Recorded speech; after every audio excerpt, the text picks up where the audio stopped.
Glenn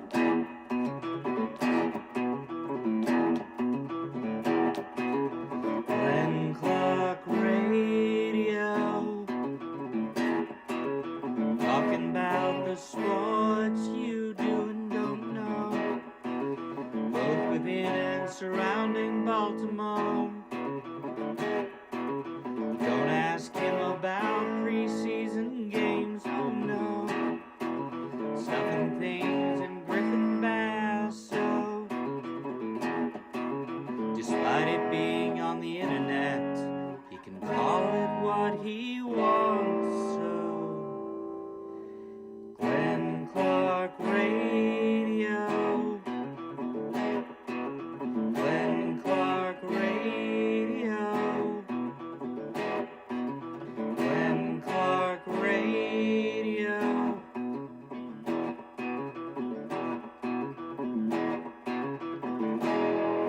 Duke sucks.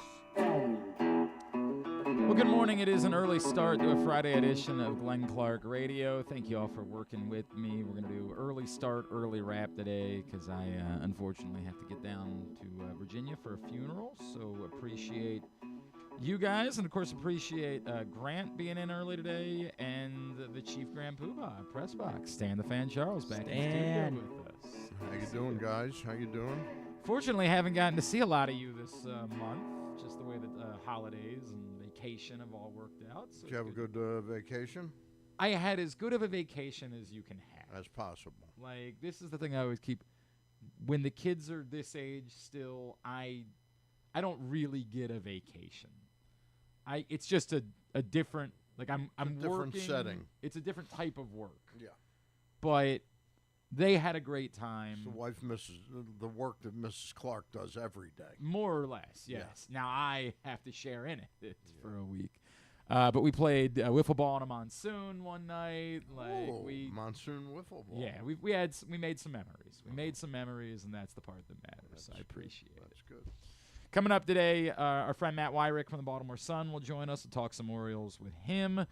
And believe it or not, we're just a couple of days away from the start of Ravens training camp. I mean, technically, it's actually underway with rookies having reported, but the team reports in just a couple of days, and we get into the swing of things. When are they?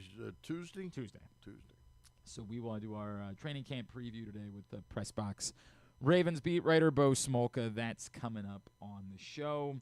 Today's show brought to you by Game Day Men's Health in Owings Mills, Frederick, and Columbia. You're a man of a certain age. You just struggle with whatever it is, the way that you feel in the morning.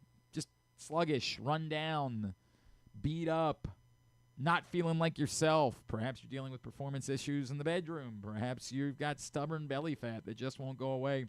I would encourage you to visit GameDayMen'sHealth.com. Sign up for a free testosterone test. Find out, are you low T? I thought I might be. Turns out I was not. But that doesn't mean that your problems aren't real and that they can't help you with them. And so they put me on peptide treatment, and that's done numbers for me in terms of just the way I feel when I wake up in the morning and how ready I am to get going and not have to go through the whole zombie production that a lot of us have to go through. Give them a call, Game Day Men's Health in Owings Mills, 443-264-4454. Or if you're headed out. Would I be too old to? You would not be too old, not whatsoever. So men in their 70s absolutely. can get help? They absolutely. I mean, they can't. I want to be clear. They're not miracle workers. They can't fix. Damn. Yeah, like they couldn't save me from the jellyfish in Cape Henlopen this weekend. You know, like they couldn't. Did you get stung by? I didn't get stung, but we didn't get in the water. They were everywhere. Overwhelming. I went to. Why don't the sharks eat them? I was trying to figure out what this. And by the way, just Cape Henlopen. When I was at Bethany Beach last week, no problem whatsoever. Show up at Cape Henlopen on Saturday. There is a mobbed beach. Mobbed. No one's in the water. Say, what the hell's going on here? They say, it's a lot of jellyfish. And I was like, what? What do you mean a lot of jelly? And I start looking. Hundreds? Stan, my kids and their cousins were taking shovels and getting the jellyfish out of and then yeeting them, just chucking them back into the water. I want to learn how to play that game so badly, Glenn. Yeah. Game Day Men's Health in Frederick, 240-931-3717. Or if you're down the Howard County way in Columbia, 443-266-3505. That sounds more fun than monsoon wiffle ball. They enjoyed it, but not as much as they enjoyed. You also I didn't really talk about it much. We had an entire theater for monsoon wiffle ball. The storms were crazy this particular day. And we stay at Sea Colony, where there's just like buildings after buildings, right. And everyone goes out to their balcony. And we were on a field that was directly below the balconies. So you had people started seeing us playing monsoon wiffle ball, and they started coming out to their balconies and reacting to what was going on in our game of monsoon wiffle ball. It was very special. I made an over-the-shoulder sliding catch. That was the greatest catch of all time. And I swear, I've never experienced anything like this. All of a sudden, I mean, like, people hooting and hollering and Stan. It was awesome. Stan, I want to bring it up with you because Ken Rosenthal wrote about it yesterday. Apparently, the Orioles are listening to offers for one Félix Bautista. Mm-hmm. Now, he points out that it seems unlikely that the Orioles would be willing to trade either Bautista, would ultimately trade Bautista or Rogers because the price they would be asking would be outrageous. Right. The easy thing to say in response is, well, there's no way they should be trading Félix Bautista. Certainly not Trevor Rogers. They should be trying to be good next year. They should be trying to win a world. That was the point of this. This should just be a recalibration. But as you and I have talked about, I'm not sure that I feel like today this core group is a year away from winning a World Series. Mm-hmm. Should they be listening on potential offers for Félix Bautista? Well, I think you got to listen, but it would take, to me, with the control and how he's come back from Tommy John surgery, it would take an overwhelming offer to me. You know, I understand that, and I understand that the concept is, well, Bautista could potentially is replacing Bautista easier than finding a top-flight starting pitching prospect or established pitcher. And I would agree that somehow somebody can come in and get the saves. The same way that you found Félix Bautista once Exactly. upon a time. The Exactly. thought process is that you can find maybe not Félix Bautista, but a reasonable facsimile of Félix Bautista to be your closer. I largely agree.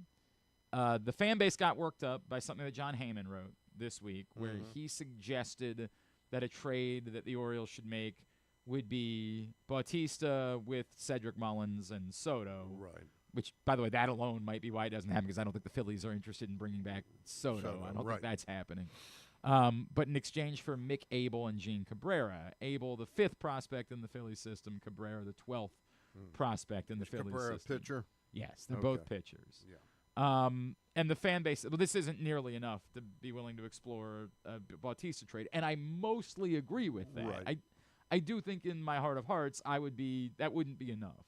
At the same time, they've got to find pitching, starting pitching specifically.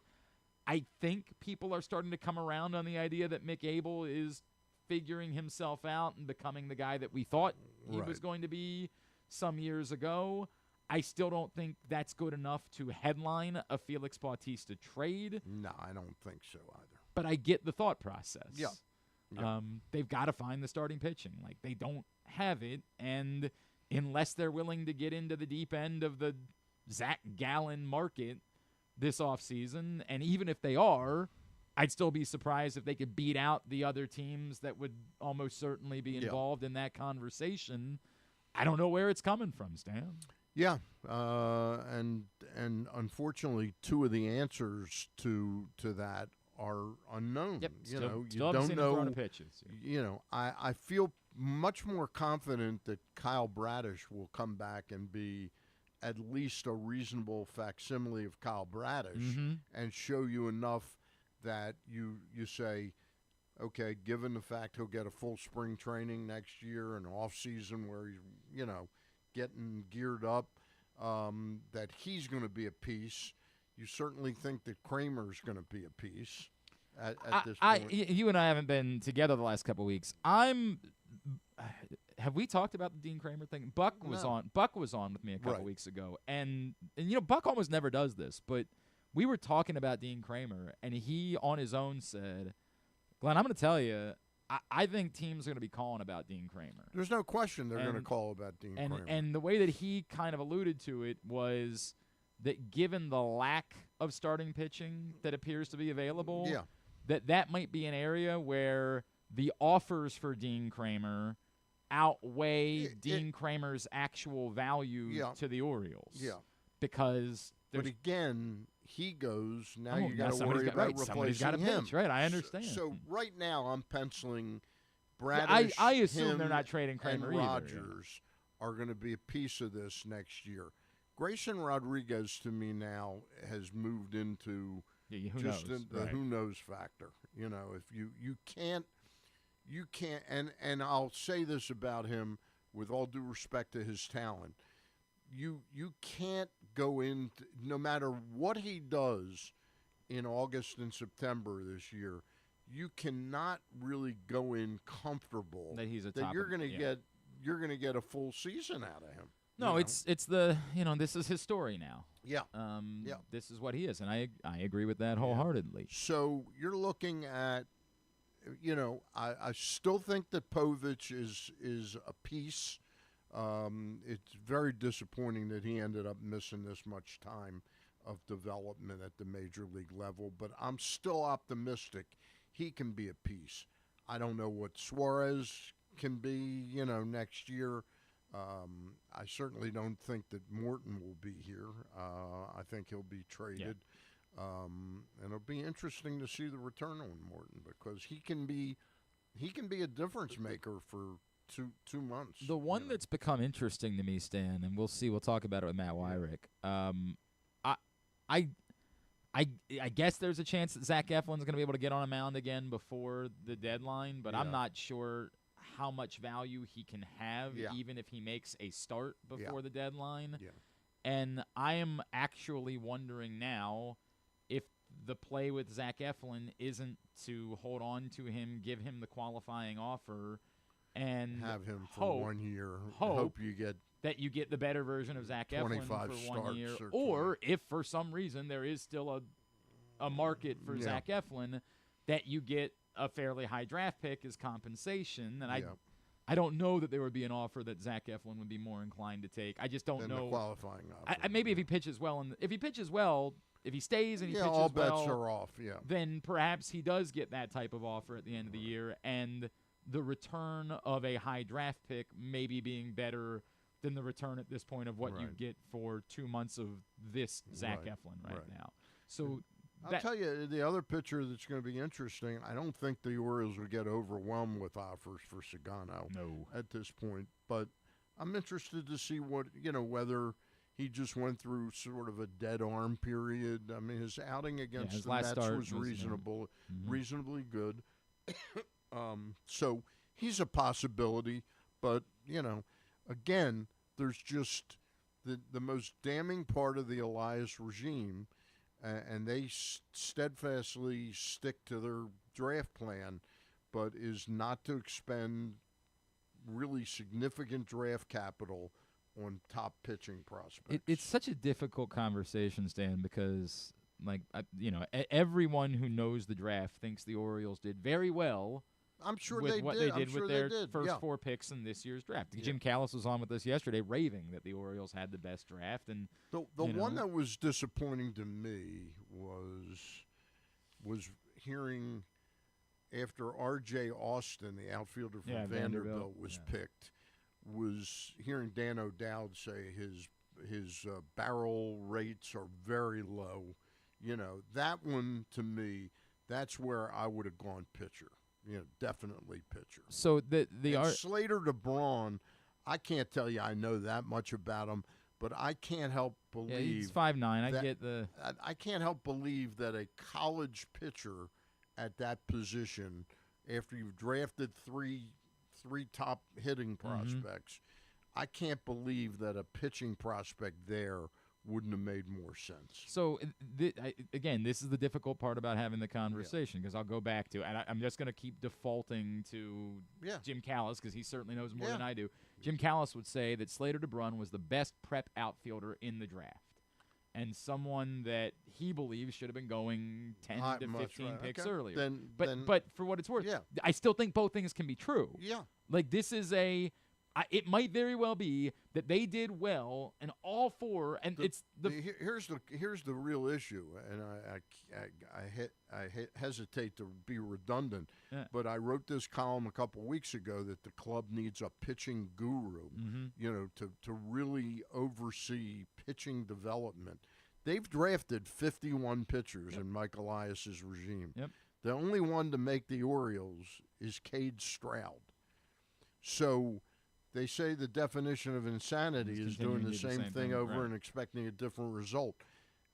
Joseph Durza from Michigan State may end up being a very fine pick, and J.D. Quinn may be. And I'm not suggesting that they shouldn't have taken Ike Irish, Caden Bodine, or Aloy, the shortstop from Arkansas.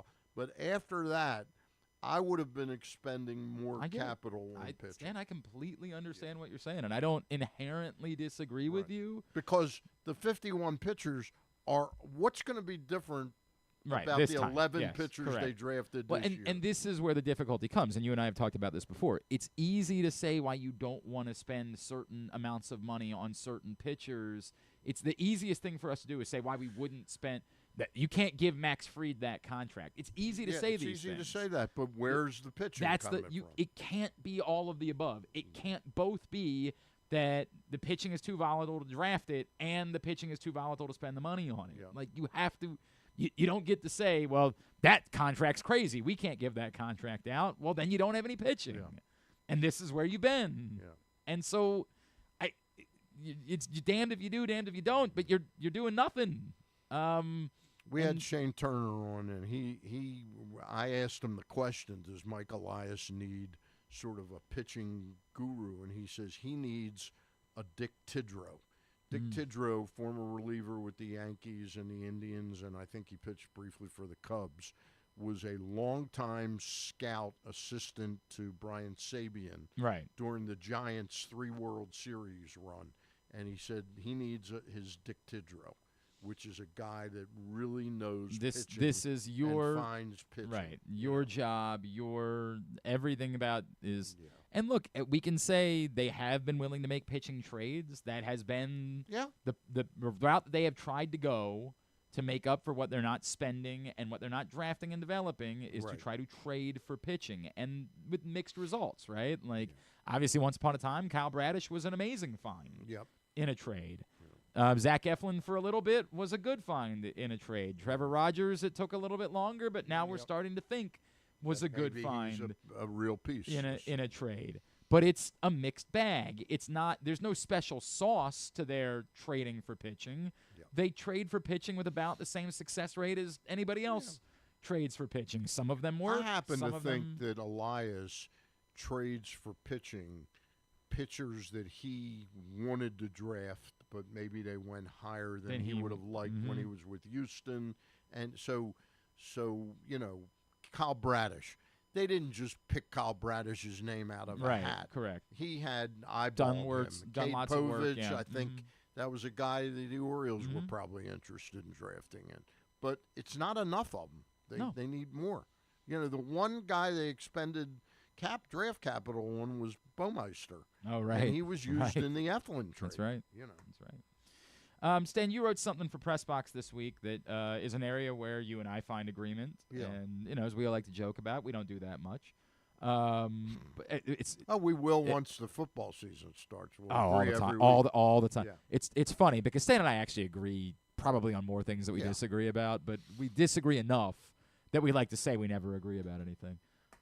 This Kobe Mayo situation is perplexing, and it is tougher because it isn't as simplistic as, screw Tyler O'Neill. Like, they did pay Tyler O'Neill, and they don't want to simply wave the white flag right now. They do, and they need to see if Tyler O'Neill can get going. Like, they do need to do that. He's gonna be if he If he doesn't produce, he's not going to opt out. He's going to be here for 3 years. He's going to be here for at least 2 of the 3 years. You know, I'm not saying I would put him in a packet like a box and put him on the side, but if you can't find more playing time for Mayo with Sanchez out for now 10 weeks, Mountcastle out, then what is he up here for? I don't have that answer. Yeah. I don't have that answer. And is that what you want to develop him? Is just listen. I love the progress that Jackson Holliday has made this year. He's not a superstar yet. Nope. So does he deserve to play every day against every pitcher? But Kobe Mayo, well, we're being careful. We just want him. I want him to bat against right-handed pitching. He's had to have hit right-handed pitching. If he's gonna be the guy, right. And to the point, this is what makes it tricky. This year, when things are not going to go the way that you hope they were going to go, right, is the best possible time now. Great scenario for you to take lumps with Kobe Mayo, right. but have him be ready. It's part of the argument that people are having about Samuel Basayo at the moment, right. which is you let him go through this adjustment period. Now they're going to wait until they're comfortable that he would still be qualified as a rookie next year, and then they'll certainly bring him up. I understand that. And I accept that. That's part of it's the unintended consequence of the performance incentive program is that there really is no argument for bringing up a prospect in the middle of a season. Right. That you really can't do it. You either have to have him up at the beginning of the year. Unless you're in contention. And you need him. Yeah, you need that player. But my comparison was, are they doing the same thing with Mayo that they did with Stowers? Been here. I was in spring training last year, 24, and I witnessed Stowers. I think he hit 7 home runs in spring training of 24. And I was down there for a long time, like 12 days, which was long for me. I usually 8 or 9. And I saw him hit 4 home runs, and I think 2 or 3 of them were against left-handed pitching. And the club announces that Jackson Holliday's not going to make the team. I said, great. You got a spot for Stowers. Mike Elias, in his infinite wisdom, thought that it would be more important to bring in Tony Kemp than continue with the, what he show some respect. Orioles legend. Orioles legend. And Tony, that week, to his credit, Tony was great about passing the baton. Very to sweet Jackson. about it. Very nice Wished him message. well. Yeah, right. And all that. But the bottom line is, when you send, as you can see with Heston Kjerstad may never be a good major league player, but he's not a 200 or 220 hitter in the minor leagues. But he's despondent that he can't figure it out. And that's what happened with Stowers at AAA. Sure. Then they brought him up, I think, for about a week. Then he went down, and he actually hit 306 for the Orioles last year before they traded him. Yeah. But they never really gave him a run. No.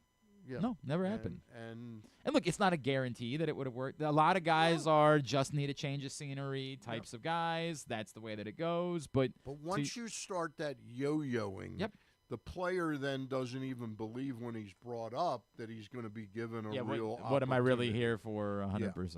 And let's be honest. And by the way, they would probably say, Stan, if you really got the truth serum, they'd say, look, give it 2 weeks. Ryan O'Hearn's going to be gone. There's going to be lots of at-bats for Kobe Mayo at that point. That's what – if they can't say it publicly, but that's privately. If you were sitting down having a glass of wine, they'd say, settle down.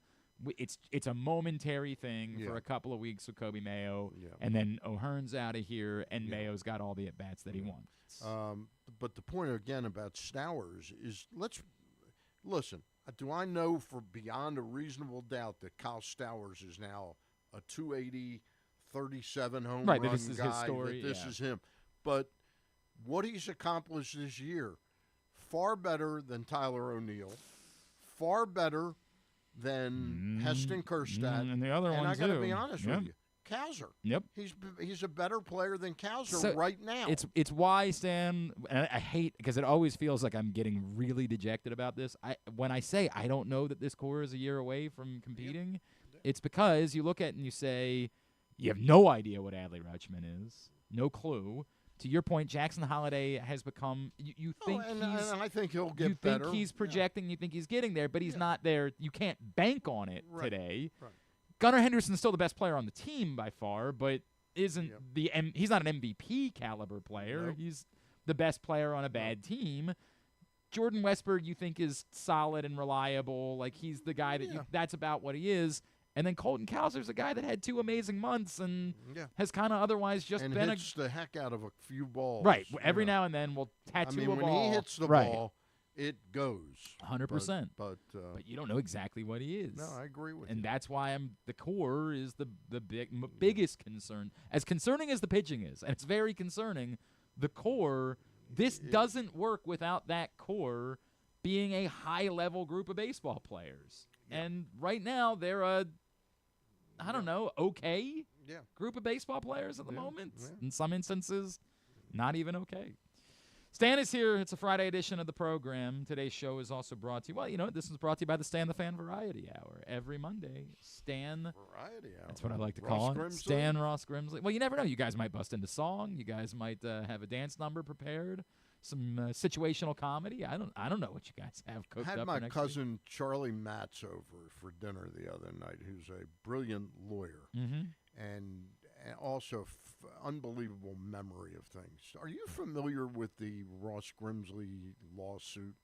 I am vaguely familiar. Well, he knew the whole case history, and we called Ross to discuss it. I said, would you be okay? Because he thought maybe he wouldn't be. It happened in Fenway Park, right, where Ross Grimsley was warming up next to Wayne Garland to come into a game, and somebody hit a home run or a ball that could have been a home run, and now I forget the exact details, but Ross Grimsley thought the ball was going to come over and possibly hit them, and he was throwing, and he tried to stop his throw, and it sort of veered off and hit a kid in the crowd. Oh, God. Yeah. I didn't remember that part. Yeah, oh, hit maybe him in his eye. Right, yeah. Right. Maybe and I did. There was a lawsuit that ran for 7 years, you know, and it's a crazy story. That's not what you're getting on the Stan the Fan Variety Hour, though. Well, actually, we are. We're going to do a special because it's the anniversary is coming up. You're going to ask Ross to August throw 7th. baseballs at kids? That's what you're going Yeah, we're going to do monsoon wiffle ball. Every Monday, Stan, Ross, and Luke talking baseball. It is brought to you by the Costas Inn. Two great locations. All new Costas Inn in Timonium. Very happy that it is. Have you been there yet? I went over right before I left. And it's the Costas Inn. That's what I love about it. Yeah. Like, when you walk in, you feel like you're at the Costas Inn. Yeah. And you can watch that show, Facebook.com/PressBoxSports, YouTube.com/PressBoxOnline, or PressBoxOnline.com/video. We come back in. Matt Weyrich of the Baltimore Sun. We'll run some of these thoughts by him about the Orioles. That's next. Stan's here, Glenn Clark Radio.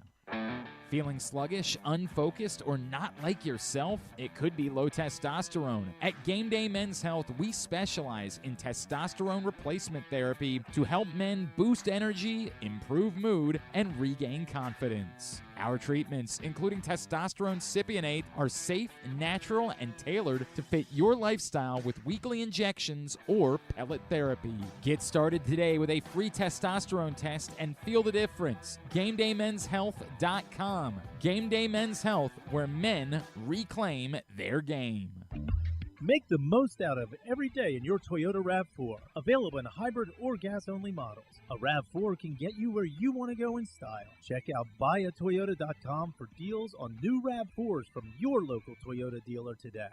Need a trophy or award that's as unique as the achievement? Look no further than Crown Trophy. With locations in Owings Mills and Gaithersburg, they specialize in custom trophies, plaques, and medals for any occasion. From sports and academic awards to employee recognition and corporate gifts, visit crowntrophy.com today and let them help you create a lasting memory for your school, team, or business. Crown Trophy is a proud supporter of the Maryland Public Secondary Schools Athletic Association. crowntrophy.com.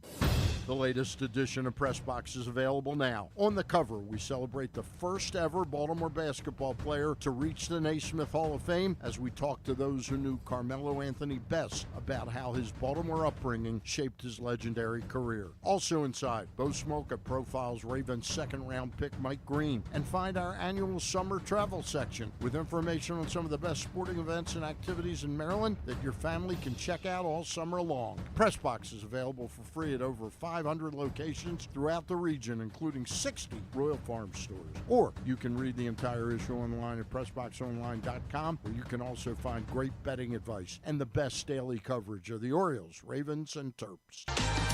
Calling all athletes and families, don't miss Football versus Football, a free sports and wellness festival Saturday, July 19th from 10 to 6 at Baltimore Peninsula. Meet retired Ravens, other former NFL stars, and pro soccer players. Join youth sports clinics, get free health screenings, and enjoy food, music, and family fun. Powered by United Healthcare, presented by Sports Legacy Group, and supported by University of Maryland Orthopedics and 1-800-GAMBLER. For fans of the Costas Inn, and who isn't, I have some great news. Now there's a second location to go along with 4100 North Point Boulevard. This one is at the Timonium OTB. This is Stan the Fan, and I have been a fan of the Costas Inn and Triantafalo's family for going on 30 years. They're open for lunch and dinner, same great Costas feel, same great menu and quality food you've been enjoying for well over 50 years. The exact address on your GPS is 2200 York Road, and their phone number at the new location is 667-406-1975. If you're new to the Costas experience, get ready for a real treat. All wrapped up in a new spacious dining room in Timonium at the OTB. If you want steamed crabs, you have them, and the full menu at 4100 North Point Boulevard. The number for reservations there at Costas, 410-477-1975.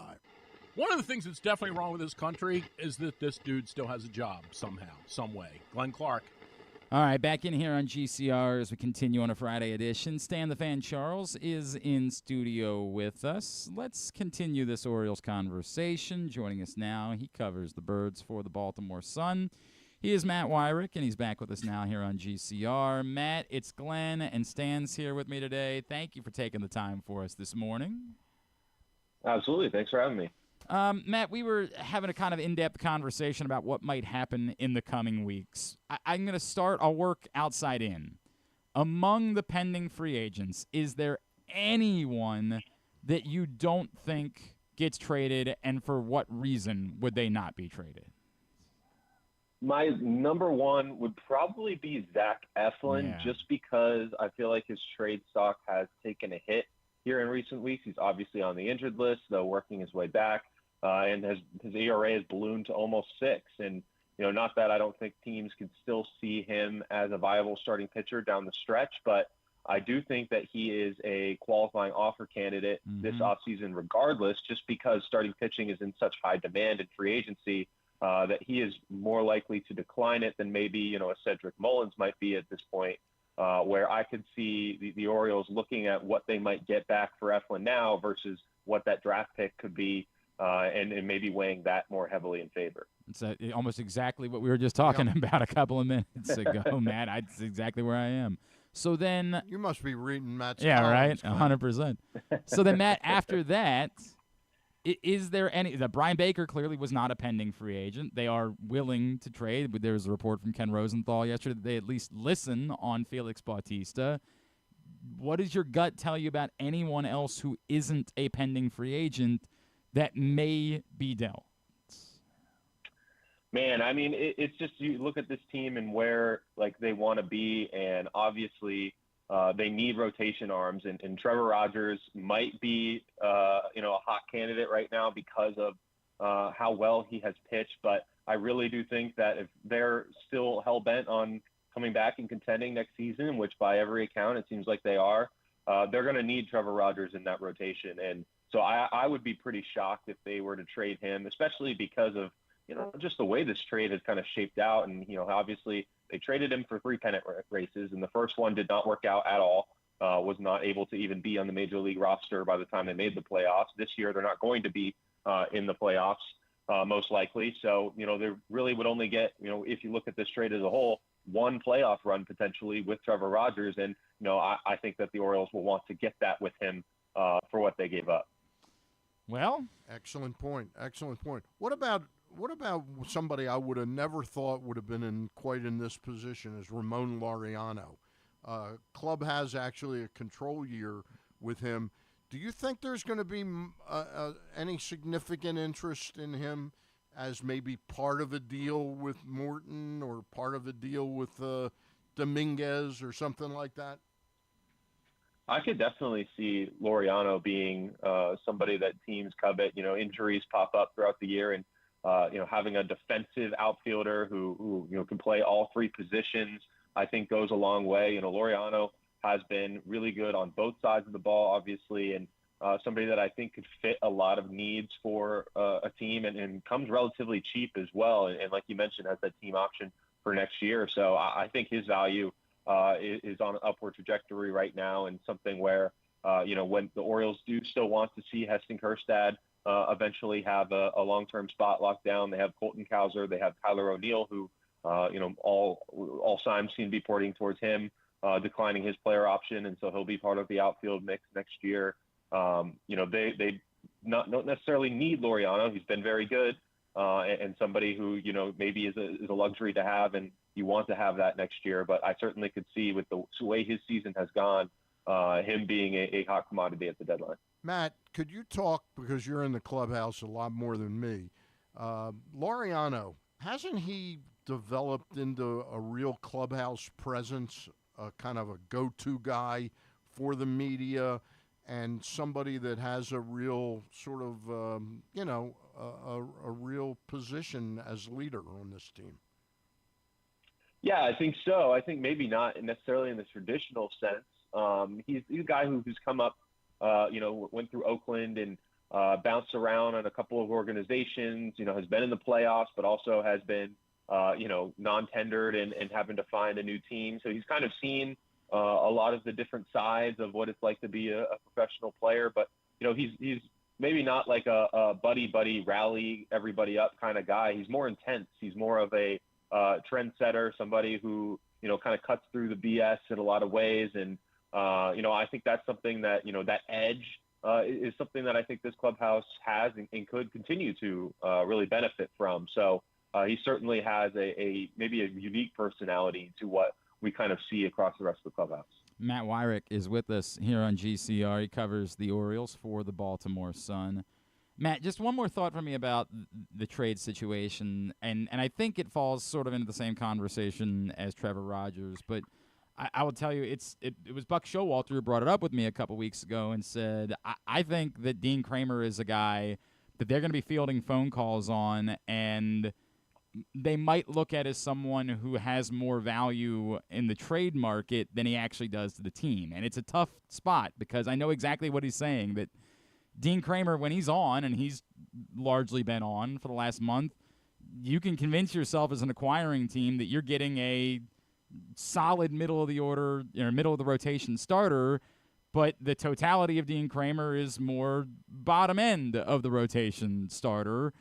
And if somebody's willing to pay you for that guy, then maybe the value is too much. I just don't know how they measure that against their overall need for pitching, and whether they'd even consider listening to offers for Dean Kramer.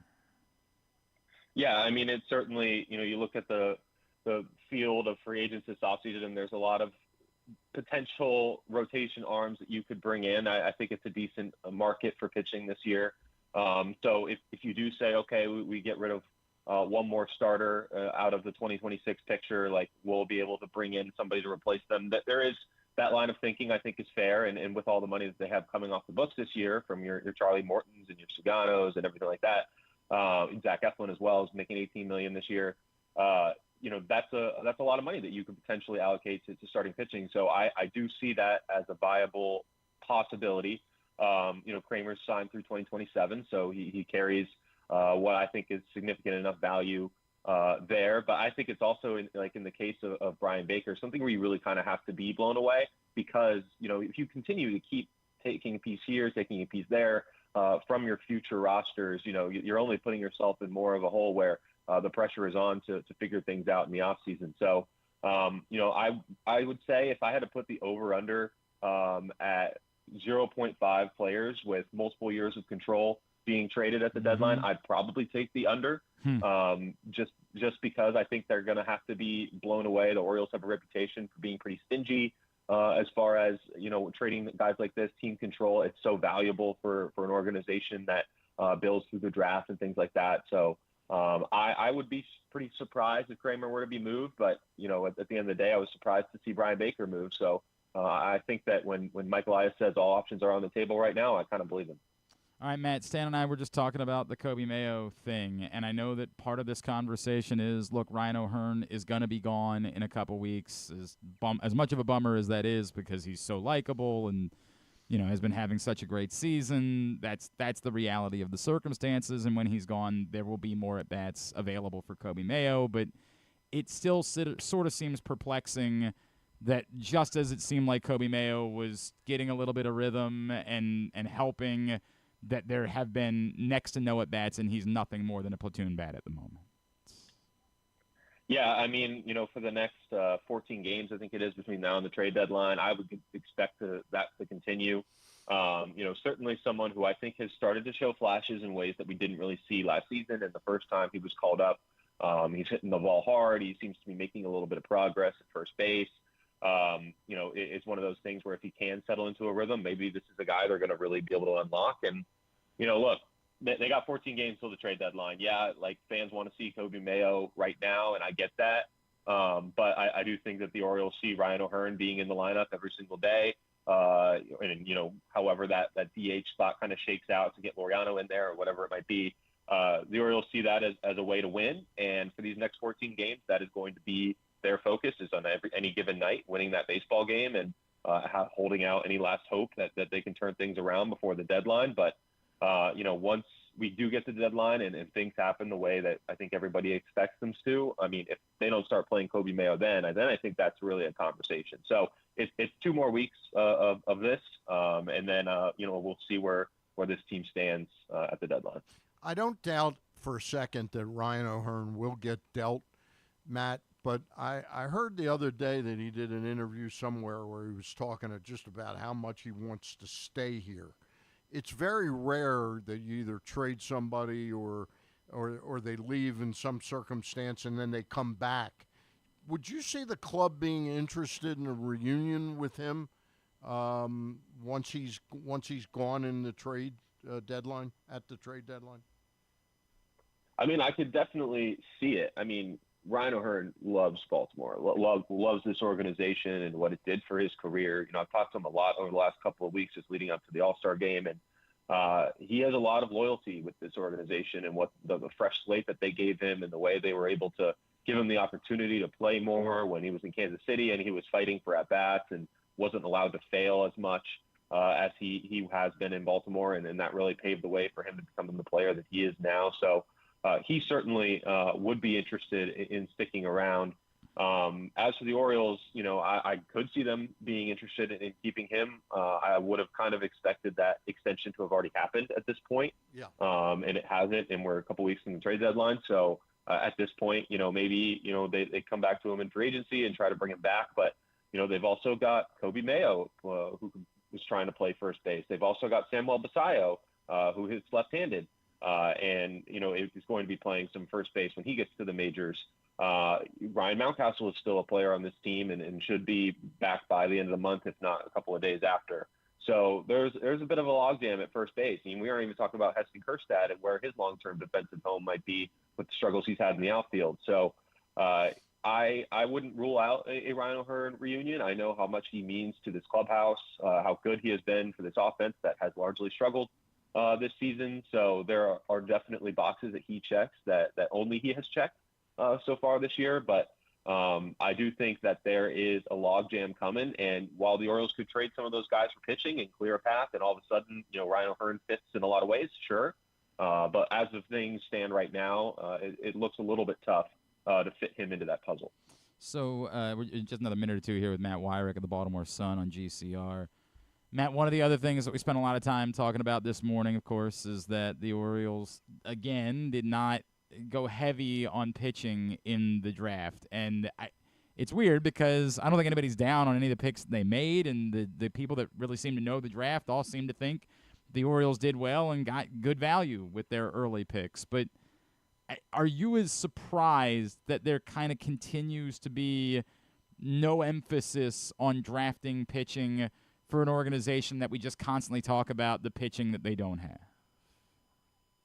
I mean, yes and no. I think the draft, the lens that it gets viewed sometimes can be a bit skewed. The draft is not like the NFL or even like the NBA in some regards, where you draft based on need. Like the way I look at it, lots of winning organizations across the league and what they need at the major league level versus what they are drafting, it just doesn't always line up. And I think that makes sense because of how far away these guys are from the major leagues. I mean, yes, the Orioles need pitching, short-term, long-term. There is no doubt about it. They've got to find a way to get pitching up on their major league roster, and doing and developing it is certainly a way to get there. But this is also a team that we're talking about emphasizing competing in the next 2 to 3 years while they still have Adley Rutschman and Gunnar Henderson and Jackson Holliday, Colton Cowser, Jordan Westberg, all on these cheap contracts. That's really the primary concern for this front office. And I don't think a single pitcher that would have been available to them at number 19 was going to help them get there through their arm in those next 2 years. Could they be traded for pitching? Yes. And I think that's really what it comes down to, is if you can just develop talent, as much talent as possible in your farm system, you can acquire pitching that way. Now, the Orioles haven't done a whole lot of that to this point.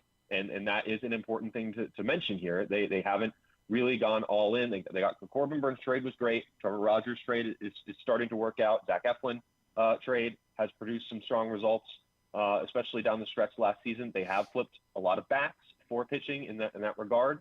But at the same time, for long-term plays, for pitchers who are here for 2-3 years, who are top of the rotation arms, they haven't acquired very many of those yet. So that's going to have to continue to get there. And right now, look, you look at the Orioles farm system, it's thinned out a lot with all the promotions and the trades they've made over the last 2 years. They're more of a middle of the pack farm system right now than they were, at the top, like they were for 3-4 years running. So I am of the thinking that you just accumulate as much talent as possible and figure out the rest later. The onus now is just on the front office to figure out the rest because the clock is ticking, and there certainly is a lot of pressure for next season, this team to bounce back. Matt, last question for you. The old adage, there's more ways than one to skin a cat. Mike Elias has drafted 51 pitchers, not including this year's draft. One has made the major leagues, and that's Cade Stroud. Given that kind of history, don't you think, and I'm not saying they should have taken pitchers with 1, 2, or 3, but don't you think they need to address getting some better arms, some decisions where they're using more capital, more draft capital in the pitching realm? I mean, what's going to change? They need to be developing some of their own pitchers, a few of them. I thought it was going to come through the international market, that they'd have popped 1 or 2 names that were really close by now. But they're not developing any pitching at all in this organization. Well, they did just have I can't remember his first name, Mejia. Esteban Mejia. Right. Yeah. Yeah. He just broke into the Baseball America Top 100, a guy who really impresses scouts with his stuff, and somebody who is certainly could be a success case. He's pretty far away from the majors, but somebody who's coming along. The pitcher that they drafted out of Michigan State this year with the 58th overall pick, that's the highest drafted pitcher of the Mike Elias era. So they're leaning into it a little bit more maybe in that way. But look, the way I look at it is pitcher injuries are almost inevitable, right? And when you draft these guys when they're 18, 19 years old, there's just no way of knowing that they're not going to blow out their arms when they're 20, 21 before they even get to the majors. I grew up a Nationals fan, and I followed along a team that had a mentality of draft hitting and buy pitching. And, ultimately it resulted in a team with a core of Juan Soto and Trey Turner and Bryce Harper and all of these big name hitters that they had, Anthony Rendon, that they had drafted or signed and developed. And then they brought in their Max Scherzers, their Patrick Corbins, have you will, to complement that. I see that as a viable path to success if you're willing to spend the money, because pitching in free agency is the most expensive commodity there is. You have to be willing to just shell out for maybe a little bit more than what the computer model might say the pitcher's value is, just because that's the market. But it's a way of doing things I don't hate personally. I do think that there is some sound strategy in that. Yes, the Orioles would love to have more pitchers coming up through the ranks, and Brandon Young is an example as well, as an undrafted free agent in 2020 who they've also developed to get to where he is. They've traded for close to the major league arms in Cade Povich and Chase McDermott, both of whom have been among their top pitching prospects the last couple of years and gotten some buzz. And Cade Povich, when he got called up, was a top 100 prospect on a couple of lists. So it's not like he wasn't, at least recognized across the league as having potential. So it's a long-winded way of saying that I do think that, yes, you want to get arms in there. You want to be able to develop pitching. And I do think that their 2023 draft has produced some arms that are interesting at the AA level. And we'll see, if they can stay healthy and continue, because that's been a problem. Your Braxton Braggs of the world, Levi Wells, those kind of guys have struggled to stay healthy. But they're, we'll see if they can get to the majors and contribute. But I think as long as you are able to trust your ability to trade talent for talent at positions of need, it doesn't really matter what position they are. At by Matt Weyrich, that's of course WEYRICH on Twitter is how you give him a follow. Baltimore Sun, BaltimoreSun.com. Matt, anything in particular we can plug for you? Got back from the All-Star game. I have a ton of stuff. Big feature on O'Hearn and his path from Kansas City over here to Baltimore. So if you have some time and want to dive into Ryan O'Hearn's story, highly encourage it. Matt, always appreciate it, man. Thank you so much for taking the time for us. Let's talk again real soon, all right? Appreciate it. Thanks, guys. All right, Matt. Thank you. Matt Weyrich of the Baltimore Sun with us here on GCR. Second half of the season does indeed get underway tonight. Orioles down in Tampa for a weekend series with the Rays, where they do still play afternoon games on the week. How did they not, when they decided to do this? By the way, did you see they're going to play the commissioner committed to in the postseason, if the Rays are playing home playoff games, they will play them all at the Yankee Spring Training Stadium. Field. And that, as he said, would include through the World Series. Now, it's mind-boggling. It seems unlikely. And maybe that's part of the thought process here. With the schedule they're facing, playing all these games on the road the second half, maybe they're just saying, let's just say this. Let's not create a problem that doesn't exist. That they're just sort of like, well, we don't think it's going to happen. But could you imagine? Could you imagine a World Series game being played in a spring training stadium? Right. It's insane. Real quick, what were your thoughts on the swing-off on Tuesday night? Loved it for the All-Star game. Have no interest in seeing that incorporated into any regular season game. And I don't think that it's being something they're considering. I know a lot of people were tweeting about it, and we talked about it afterwards. And I said, look, it was fun. It really was a lot of fun. Yeah, it was fun. And here's where I would say it wouldn't stun me. They want to do this silly golden at bat thing. Mm-hmm. They've been talking about the rule about emphasizing starting pitching, and you lose your DH if you don't keep your starting pitcher in the game. Right. They're clearly being aggressive about making the TV product better and making it so that you're more inclined to watch a game that doesn't involve your team, which is their biggest problem probably as a sport right now. Right. Like, you'll watch your team. Baseball's a great regional sport. But there's a very small percentage of people that are willing to just watch baseball game on TV. The Cubs and the Cardinals. Their national TV packages are really only valuable for the playoffs. Yep. The TBS Tuesday night game, the ESPN Sun, just kind of nothing. They don't register. If your team's in it, you're watching. Yep. If they're not, you aren't. They're trying to figure out ways to get people to watch games that don't involve their team. I've said before, one of the things I have been told directly is they have the vision for when they start taking more of this internally around 2028, that they want to create a red zone channel. They want to have their thing. That's part of the reason why they're interested in the golden at bat. Right. they want to create more moments, and they think that you might be willing to watch more baseball if there is a red zone channel to tune into.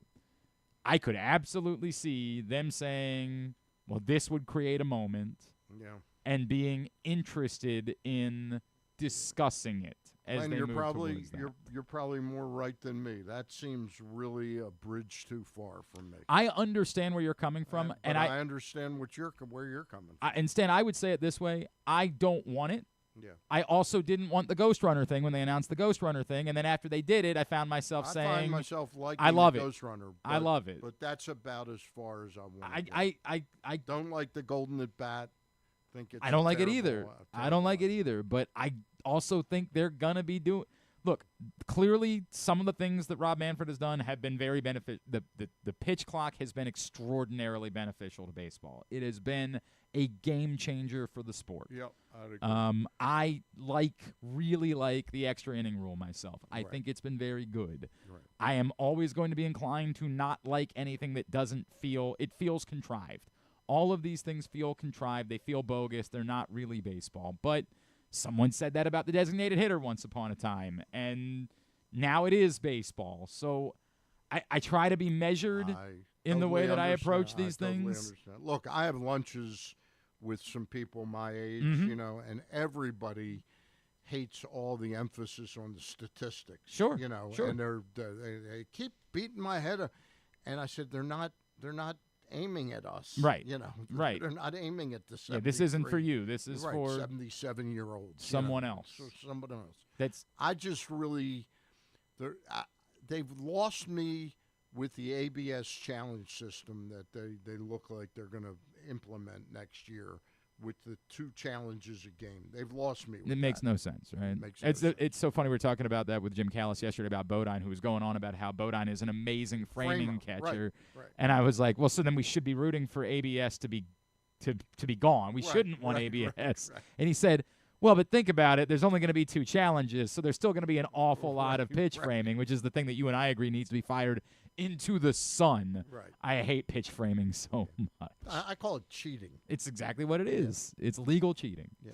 Today's show brought to you by the Maryland 5-Star. It's back at Fair Hill this October. If you haven't checked out the Maryland 5-Star, you need to. It's not just the Triple Crown of equestrian, and the sport itself is amazing. I knew nothing about it the first time I went, and it's incredible. But it's also just a celebration of Maryland in the fall. And you went for the eating and the shopping. 100%. The Food and Wine Festival, I'm there, man. Maryland5star.us with the number 5 to get your tickets for the 2025 Maryland 5-Star at Fair Hill. Let's preview training camp. Bo Smolka joins us next. It's Glenn Clark Radio. Driving in Maryland? Did you know an Easy Pass from DriveEasyMD.com can save you time and money? Of course you did, because you are a thrifty driver. An antenna reads your Easy Pass transponder and automatically deducts the toll from your Easy Pass account. There, you just saved money with Easy Pass, all without slowing or receiving a notice in the mail. Well done, thrifty driver, well done. Get your Easy Pass at DriveEasyMD.com. Calling all athletes and families, don't miss Football versus Football, a free sports and wellness festival Saturday, July 19th from 10 to 6 at Baltimore Peninsula. Meet retired Ravens, other former NFL stars, and pro soccer players. Join youth sports clinics, get free health screenings, and enjoy food, music, and family fun. Powered by United Healthcare, presented by Sports Legacy Group, and supported by University of Maryland Orthopedics and 1-800-GAMBLER. Baltimore's Classic 5 golf courses make golf fun and affordable. All 5 local courses, Pine Ridge, Mount Pleasant, Forest Park, Carroll Park, and Clifton Park, are challenging and fun for players of all skill levels. Book your tee time today at classic5golf.com. Summer just got a whole lot merrier at Live Casino. Win your share of $30,000 during Christmas in July. Earn entries starting July 1st. Dash in on Saturday, July 26th to be one of 50 winners to unwrap top-of-the-line electronics, home appliances, free play, and other great gifts. Go all in on good cheer at Live Casino at Erndale Mills. Must be 21. Please play responsibly. For help, visit mdgamblinghelp.org or call 1-800-GAMBLER. Gambling can be a fun and entertaining experience, but there are risks involved. If you're planning on betting on the game at the casino or on your phone or computer, know your limit, stay within it. Set a budget and a time to stop. Remember, gambling isn't a financial solution, and it doesn't mix well with alcohol or drugs. Know the risks and have a plan before you begin gambling. For free and confidential services, call 1-800-GAMBLER 24/7 or go to helpmygamblingproblem.org. The latest edition of PressBox is available now. On the cover, we celebrate the first ever Baltimore basketball player to reach the Naismith Hall of Fame as we talk to those who knew Carmelo Anthony best about how his Baltimore upbringing shaped his legendary career. Also inside, Bo Smolka profiles Ravens second-round pick Mike Green, and find our annual summer travel section with information on some of the best sporting events and activities in Maryland that your family can check out all summer long. PressBox is available for free at over 500 locations throughout the region, including 60 Royal Farm stores. Or you can read the entire issue online at PressBoxOnline.com, where you can also find great betting advice and the best daily coverage of the Orioles, Ravens, and Terps. Feeling sluggish, unfocused, or not like yourself? It could be low testosterone. At Game Day Men's Health, we specialize in testosterone replacement therapy to help men boost energy, improve mood, and regain confidence. Our treatments, including testosterone cypionate, are safe, natural, and tailored to fit your lifestyle with weekly injections or pellet therapy. Get started today with a free testosterone test and feel the difference. GameDayMen'sHealth.com. Game Day Men's Health, where men reclaim their game. Contrary to what some people believe, I actually like this guy when he sleeps. Glenn Clark, talking sports. All right, back in here on GCR as continue along on a Friday edition of the program. When's Bo going to be on? Right now, Stan. I know it's it's actually the only reason why Stan ever agreed to do Fridays with me is because he knew it meant he would get to chat with Bo more frequently.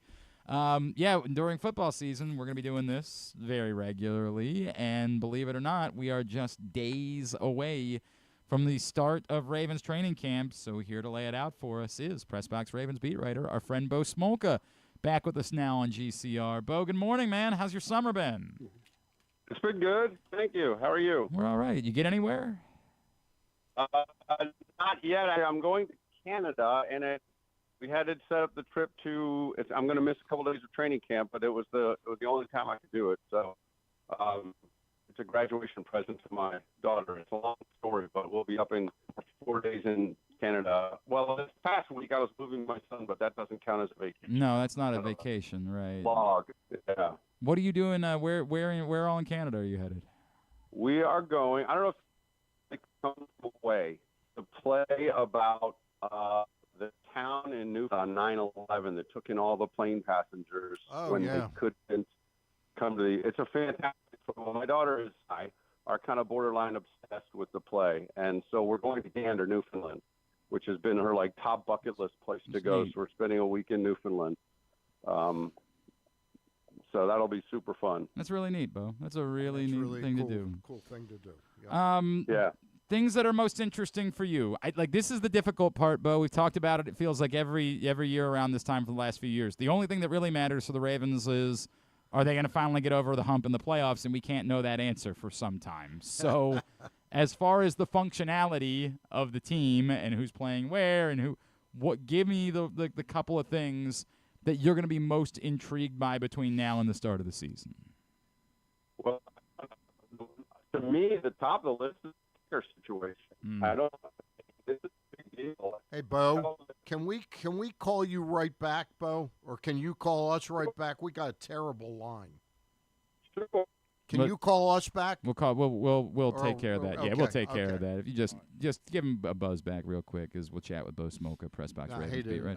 We're trying to work through it and see it because you never know. Sometimes it just gets better, and all of a sudden that's the way that it goes, but not the case. And so we will get that worked out. In the meantime, the best place to watch the UFC fight tomorrow night is at Sports and Social inside Live Casino and Hotel. Why pay money for a pay-per-view when you can just watch it for free on the 100-foot media wall inside Sports and Social? And, of course, you can instead spend that money on great food, get some bets in. Sports and Social, Live Casino and Hotel for UFC tomorrow night. Let's try that again. Bo Smolka, apologies. But, yeah, I agree with you. The kicking situation does seem to be the most fascinating. Well, again, you've got, the whole tumult of the Tucker situation, and they've come in with a rookie kicker who first one they've ever drafted, Tyler Loop. Obviously, Randy Brown says they scoured the country, and this is the guy he wanted, so they got him. And he was a little uneven in the OTA sessions that were open to the media. And it was interesting that one of the few days that Steve Bisciotti, the owner, was out on the field, he missed 3 in a row, with Bisciotti standing about 10 yards behind him. Now, he also made 3 in a row at one point, but the pressure's on that kid this summer. There's no question about it. And by all indications, they're high on him, and they think he can do it. But it's going to be a fascinating competition. John Neuland, a rookie from Wyoming, is in camp against him. And the thing about this kicker situation is, and people might remember this or they might not, in 2012, they were having much the same discussion about they didn't know. There was some nervousness about having a rookie kicker come in for a team that had Super Bowl aspirations. And that rookie kicker was Justin Tucker, and he won the job in training camp. And then, obviously, he turned out to be a great kicker. They won the Super Bowl and all that. But I think the kicker situation is going to be a really interesting thing to follow, as the summer progresses. I think it's in fact, the fascinating part to me is, do you think they're committed to one way or the other, whether it's Loop or Neuland? It's definitely going to be one of these guys to start, or if these guys are struggling, do they explore the veteran market even before the season begins? I mean, if they were to really struggle, I don't think they would be opposed to exploring the veteran market. We know that every year there are veteran kickers out there looking for work. There are veteran kickers trying out for teams almost every week, almost all season. So there'll be veteran kickers out there that will be available. I think they'll give Loop all the chance to win the job. Randy Brown is respected in terms of his knowledge of the kicking duties. He's the guy that assessed all of this and said Loop is the guy. John Harbaugh's a special teams guy. He trusts Brown. They think they've made the right choice here in drafting him and claiming him. And so I think they're going to give him every chance to get the job. It would be a surprise for them to grab a veteran before the season, but that's not something that will be out of the question if Loop really were to struggle. I don't think Loop is really going to struggle. He's going to miss some kicks, and every time he misses one, there's going to be some pressure. But ultimately, I think he's going to be their guy. But it's obviously it's a situation they haven't had to deal with in more than a decade, right? So it's all a little bit unusual at a really, really important position. Bo, I think I know the answer to this question. Has there ever been a history of putting a young kicker on your taxi squad? Or are they such a fungible commodity and easy to find a replacement that they don't want to waste a spot on your taxi squad with a kicker? There have been teams that have put a kicker on a practice squad, and sometimes that's a situation where maybe one guy, there might be a health concern about the starter or whatever. It's happened. It seems not. I don't think the Ravens would do that. Yeah. Because just as you said, you can always the chances are you can always go find another one. I mean, it seems like it makes them sound very dispensable, but that's kind of the idea that there are a lot of kickers out there, and the margin between A, B, and C sometimes isn't very much. And again, if you have one on your practice squad, that person can be claimed by another team at any time. Right. So, I would be surprised for them to go that route. I think they're going to have the camp. They're going to see who wins the job, and they're going to have the job. And if that were to be a problem, if there were to be a health issue, or if there were to really falter, then I think they go out in the street and they find someone else, and there will be kickers available. Bo, is there a competition for the left guard job, or is it Andrew Voorhees' job unless something goes terribly wrong? I think it's Andrew Voorhees' job unless something goes terribly wrong. I think that they like what they've seen from him so far this spring. If Emory Jones, the third-round pick from LSU, were ever going to be involved in that competition, it would have had to already happen by now, and it hasn't because he's been hurt. And he looked like he probably won't start the season in uniform. So, and Ben Cleveland is considered to be in the mix for that job. But remember, Ben Cleveland is dealing with a potential discipline from the league over DUI arrest earlier this winter. So that's a whole other thing that's hanging over them, and he may not even be available for the first game. So they've got other guys they'll mix and match, and they'll rotate. They do it every year, and every year in camp we hear we're going to play the best 5. But I think Voorhees is the clear favorite going in. Bo, I know you wrote in the most recent print issue of PressBox, which is available for free at your neighborhood Royal Farms and any of those hundreds of locations around town where you find PressBox. Read it all, PressBoxOnline.com. You wrote about Mike Green, and I feel like there's a measure of Ravens fans who still feel like they should be in the market for a veteran edge rusher, and I think that might be in part because there are so many former Ravens that are on the market, and you know how people are in this town. They just love the people that they know. So with Jadeveon Clowney still out there and Zadarius Smith and Matt Judon, there's this clamoring that they could use another veteran edge. But I'll ask it to you. Like, do you feel like they need to bring another veteran, or given the entirety of the group that they have and the expectations they clearly have for Mike Green, do you think this is the group? I think, barring injury, this is the group. I think they just, first of all, they've got you already have Van Noy and Owe, and they really like what they've seen from Mike Green. They want to see more from Adisa Isaac, right? He's a guy who was completely lost last year because of hamstring injuries, a third-round pick who they're high on. They have Tavius Robinson. They have David Ojabo, who they keep waiting to see what they can get. But I think the key is they want to know what they have in these guys. Mm-hmm. And you're not going to know what you have in those guys if you bring in Jadeveon Clowney and spell him for 25 snaps instead of Mike Green or Adisa Isaac. If those guys are healthy, then I think this is the group they have. Now, if Adisa Isaac goes out there on August 7th and tears up his hamstring again, and now he's out for another month, that changes the question. But if the guys are healthy, this is a group I think they'll go with. I think they feel good about them. I think if they're healthy, like I said, I think they really like the kind of explosion and athleticism they see from Mike Green. They want to find ways for him to get on the field. Tavius Robinson, the guy who's been promising and showed it last year. And, of course, you got Van Noy, who I think they'll try to ration at his age, but he's an impact guy. I mean, I don't think 2 years ago you could have ever imagined that Van Noy would have this highest 2 productive sack seasons at age 32 and 33 with Baltimore. And then, of course, Owe. So, again, if they're all healthy, I think they're comfortable with this group, and I think they want this group to be the group. That changes if guys get hurt, but I don't see them making a play for those veteran guys if these guys stay healthy. Bo, where do you see David Ojabo? I mean, do you think he's a lock to make this team, or it's really he's got to really, burst? I think he's got to burst. I don't think it's a lock for him to make this team. Just as I said, you have 5 guys effectively: Owe, Van Noy, Robinson, Green. Who am I missing? And Tavius Robinson. Did I say Robinson? You did. And Adisa Isaac. Adisa Isaac was here. Adisa Isaac. Yep. So Ajabo's basically the 6th edge rusher in that group.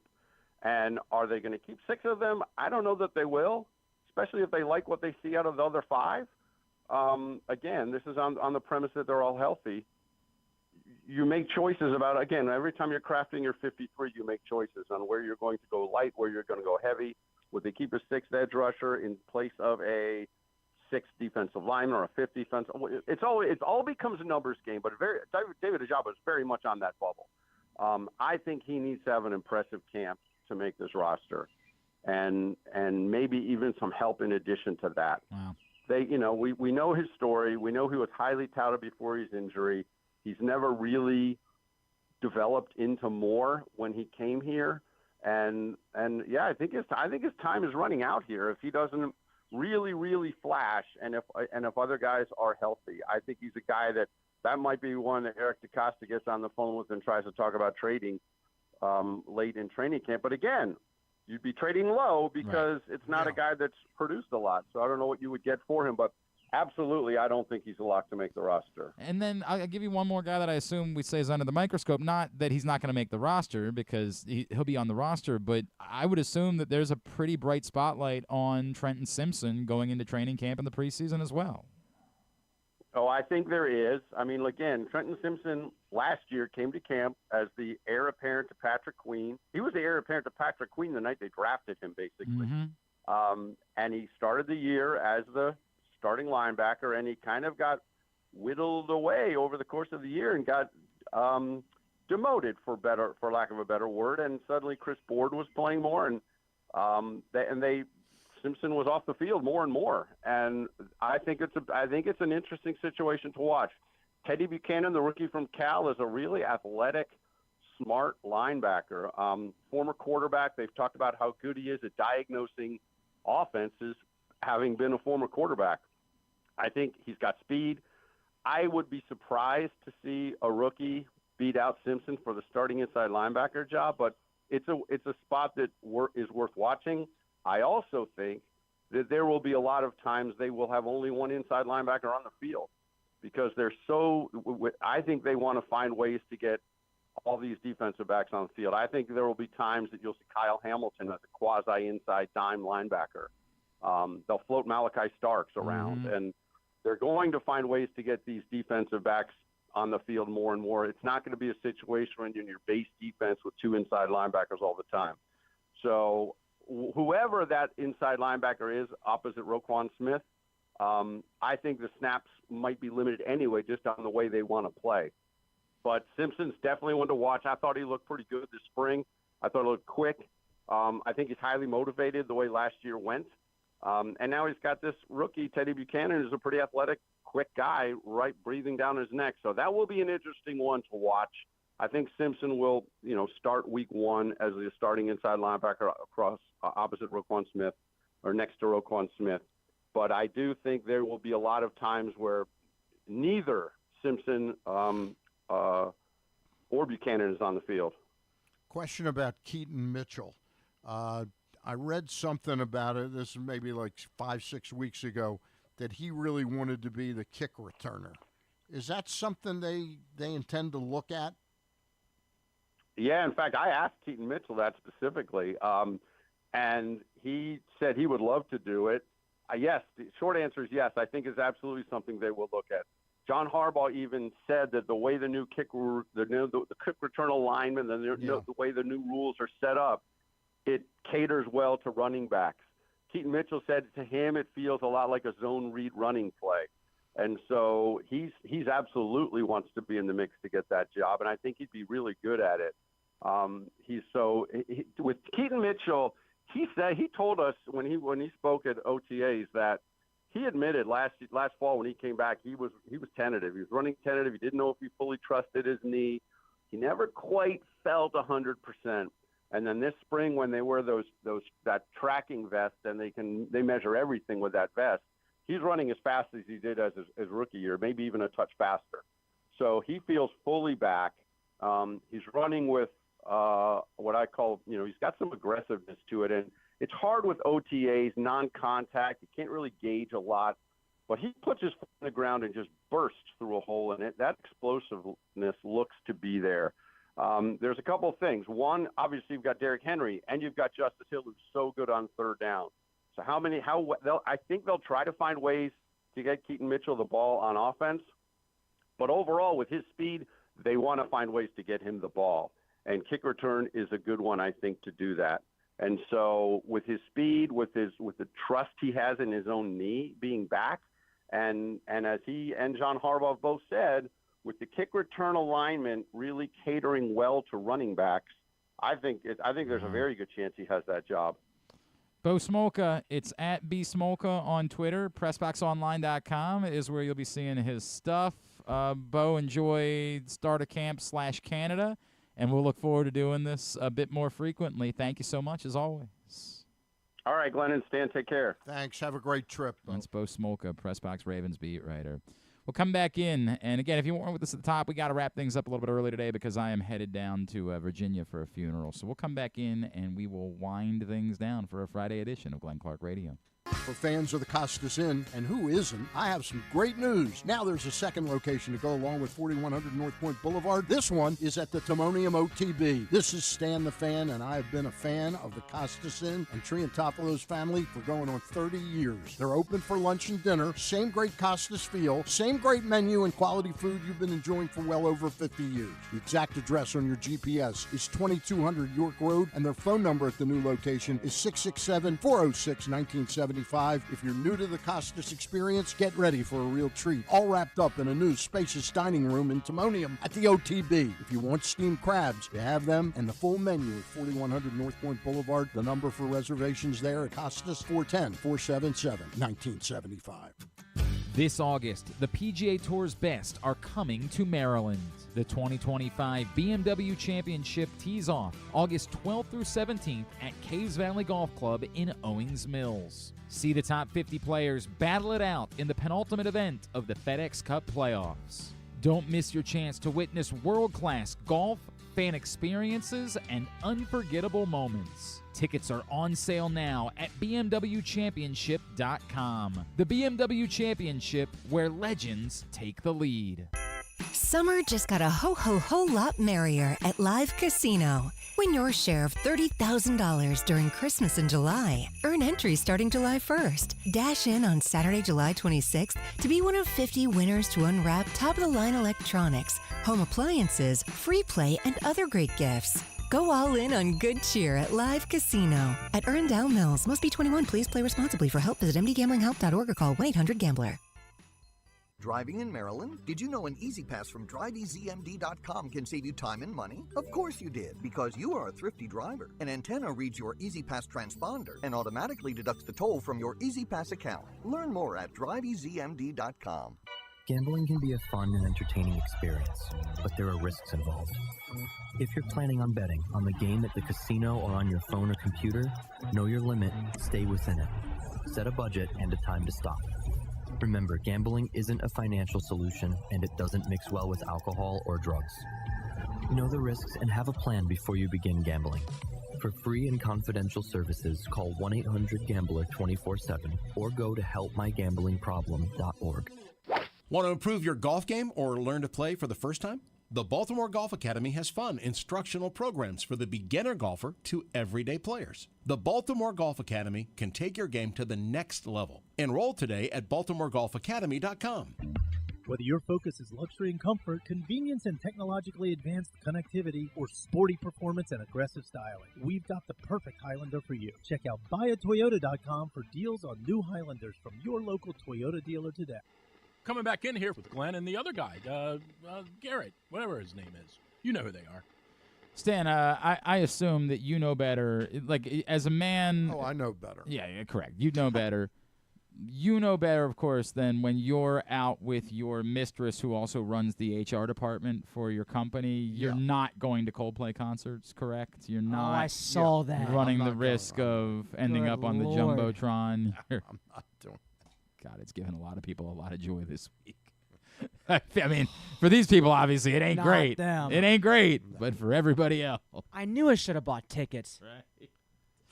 God, man. Brutal. Real quick, one topic that I have not had a chance, because it happened while I was gone last week, but I know that you got to know him a little bit as well, and I didn't get a chance on the air to talk about Tim Strachan, and it just struck me that I wish I would have, because I really love Tim Strachan. And I never met Tim Strachan. Really? I heard his work and I heard his story, but I never met him. It's a remarkable story. It's an incredible story, and the irony is he was like what, number 2 quarterback? Oh, he was 100 out of the math. Now the truth is, we didn't know for sure that he was going to Maryland. Like he still was very much in play at Penn State, and was at Bethany Beach where I was last week, and had this just awful accident that left him paralyzed. And the story of what came from there is amazing. And early on, and I haven't talked to Ralph about it, but early on, Ralph kind of poetically or cosmically said, I think some of our success is because we did the right thing. Like he had this belief that there was a cosmic thing happening, that we did the right thing, and we honored Tim's scholarship. And I think the reports were that Penn State would have honored it as well. Yeah. And Tim became this amazing, not just color analyst for the football games, but initially he was working sort of as a coach Right. For the football team, and ultimately became a truly dynamic public speaker. Yeah. An incredible inspiration. It's an incredible story. It's hard to say it's a great story because it's so tragic, but it was a remarkable story. And Tim, just remarkable life. An amazing human being, and terribly saddened by his passing last I week. take it back. I did meet him one time at Okay. a media day down there, but it was very brief. I can't say that, I knew Tim. Awesome guy. I mean, Yep. really awesome guy who just loved talking, loved hanging out, shooting the ass. I genuinely loved Tim Strachan and was very sad. When you next week maybe getting Johnny Holiday. Yeah. I sent Johnny. We talked a little bit last week, and but getting him on would be great. All right. I am told that this is there's been a lot of work put into this tidbit today, Stan. I don't know what we're getting into. This is not a Grant. Griffin This is and Grant. I saw him over there making like flashcards. I'm not sure what's going on here. We will see how this goes. Tidbit. Is this kind of like Tyler Loop, replacing Justin Tucker? You think this could be the day? This What are you could be- accusing Griffin of exactly? What are you trying to say? No, I don't mean What did you do? anything that Griffin did, but CountySports.zone brings us tidbit today. CountySports.zone, proudly sponsored by your local Toyota dealer and buyatoyota.com. All right, explain to me what the hell is going on over there. So, I forged a few of the Orioles autographs. I What? want you to guess whose autograph is whose. Is this just you trying to show that you have a skill for forging autographs? Maybe. This is a weird. All right. I'm working you hard today, Glenn. All right. So I'll let the audience see the first one. Here it is. Okay, is this? Are you telling me this is legitimately what this person's signature yeah. looks like? Oh yeah. Are they guys that are on the team now? Actively on the team. Actively. That's So- Grayson Rodriguez. Close. I So see when what you say see by G. actively on the team, they're on the roster right They're now. on the roster. so Grayson Rodriguez wouldn't count. Nah, Okay. you could. I mean, he's Yeah, on he the could team.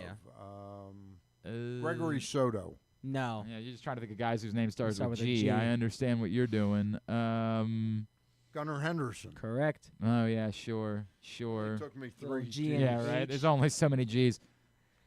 Next one, show the crowd. I don't even know And what that then this letter one. is. Is that a J? Is that a? This one's a weird one.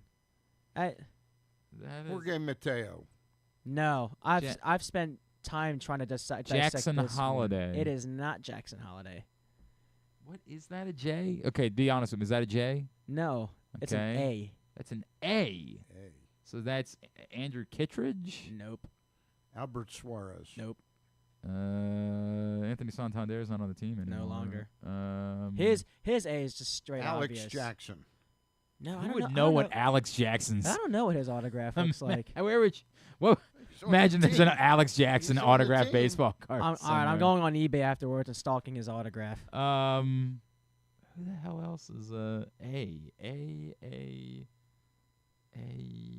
Who am I not? All right, he's thinking on the of? IL. I didn't think about that. Oh, Adley Rutschman. That is Adley. Adley I spent a Rutschman. long time trying My to fault. dissect that one because it's.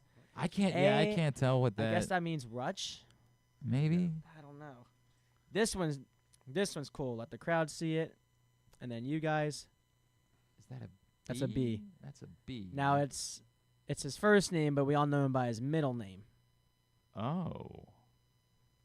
This All this know one's him cool. by his middle name. His first name starts with a. Who the hell's name isn't their actual name? I don't even know. His first name is Boyce. Boyce. You didn't know this about him? I don't know Oh, that maybe. Okay. Rhino Hearn. It's got to be. Oh, Stan, it's I thought Cedric you were gonna say Mullins. it. It's You was Cedric about to say Mullins. it. Yes, Yeah, you got it's it. Cedric Mullins. Boyce Cedric Mullins. That's how he signs Yeah. his autograph. Yeah, and he's not because I only got it from because he's the second. I did By the way, this That's is right. the best tidbit that we've ever had. Really? I had forgotten all about. I did know that his name wasn't that it like it was, but I had Yeah. forgotten it completely. Very creative. Got another one here. Let them see Jackson That Holiday. looks like Jackson Boom. Holiday. Yeah, that's a J. You can see the J it. in The the G, H. the J and the H. Do you forge checks? I got No. Whoa, I whoa, got whoa, some whoa, whoa, questions about what you're doing over I there. should have known Do you would ask that. Are you involved in like a memorabilia scandal of some sort? No. That's it? No, I got a few more. How much time do we have? Two more. Yeah, Two more. give me whatever you got. Two more. We'll fly through them. Seymour. Let them see Colton it. Cowser. Colton Cowser. That one's that pretty one's obvious. easy. Yeah, that one's easy. All right, now Is that a this real one's signature. All right. this one is not on the active roster. By the way, we But might he's- want to think about putting these skills to work somehow, Stan. Oh, we there's might no question we about it. might be learning something about Legally, right? Yeah, I think Because we you just bring asked me Mr. about Col- forging I think we checks, which bring I don't Mr. do. Colson in. right? I think we need to have a conversation here. Legally. Yeah, definitely legally. Okay. Last one, not on the active roster. He's an alumni, but he's in the front office.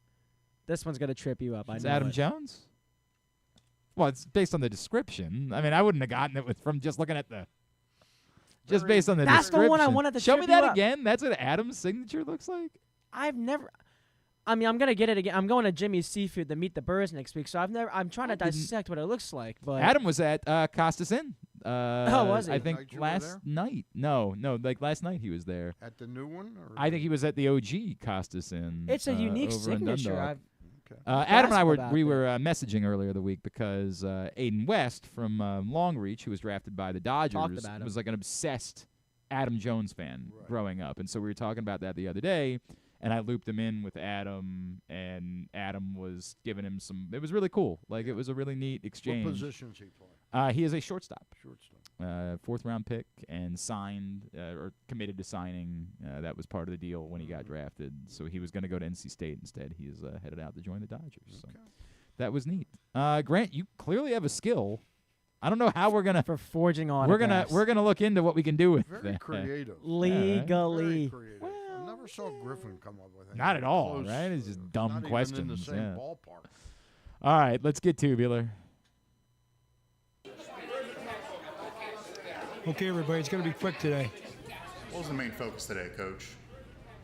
Fundamentals, ball control. It's always huge.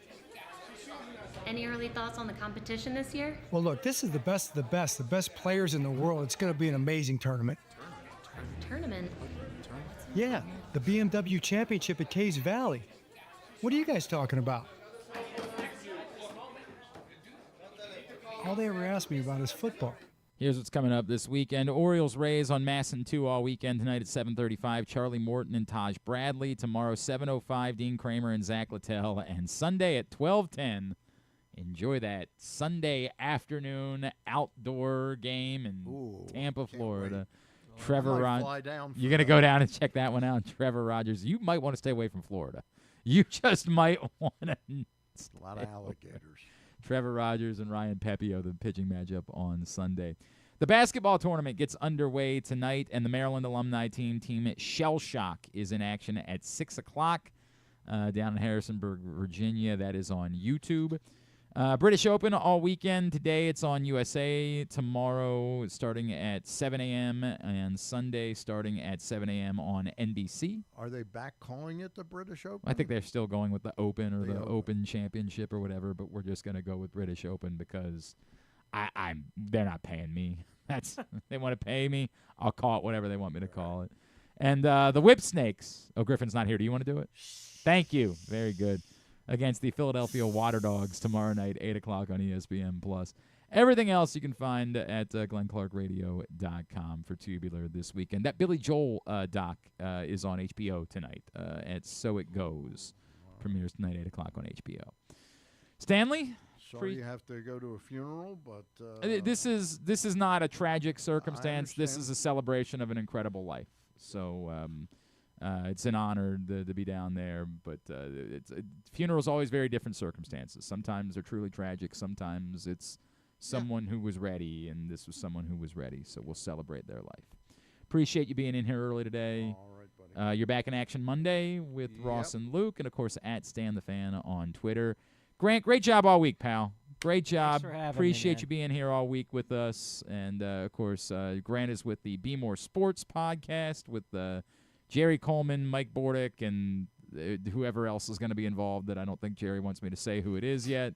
And, of course, you follow him on Twitter at 20GDeVivo as well. Yes, sir. Good job, buddy. See you next time, everybody. Appreciate all your hard work.